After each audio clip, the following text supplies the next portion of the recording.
حضرت شیخ سعدی شیرازی فرماتے ہیں میں جنگل میں کھڑا تھا، ایک آدمی شیر کے اوپر سوار ہوا، ہاتھ میں سانپ کا کوڑا پکڑا ہے، میرے پاس آ کے رک گیا، میں ڈر گیا، مجھے کہنے لگا سعدی ڈر گئے ہو؟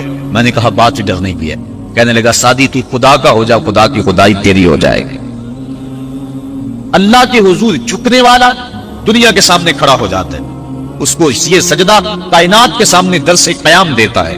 جنگل کا بادشاہ شیر ہوتا ہے، اور جو جانور کمزور بھی اس بادشاہ کے قرب میں رہتے ہیں وہ جنگل کے بڑے بڑے جانوروں کو بھی خاطر میں نہیں لاتے۔ کیوں؟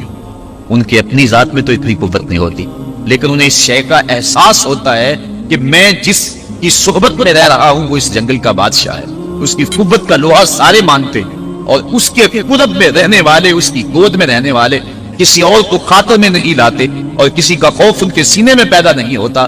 تو جو مالک کو ماننے والے ہیں، توحید کے دامن میں پناہ لینے والے ہیں، لا خوف علیہم ولا یحزنون، کائنات کی کسی شے سے نہیں ڈرتے۔ بلکہ مفسرین نے فرمایا یہ جو قرآن مجید میں آتا نا اتقوا اللہ، اس کا معنی اللہ سے ڈر جاؤ، اتقوا کا معنی ڈر جاؤ، لیکن اس کی نسبت اگر اور ہوگی، اس کا مفعول کوئی اور ہوگا تو پھر ڈرنے کا مفہوم نہیں ہوگا۔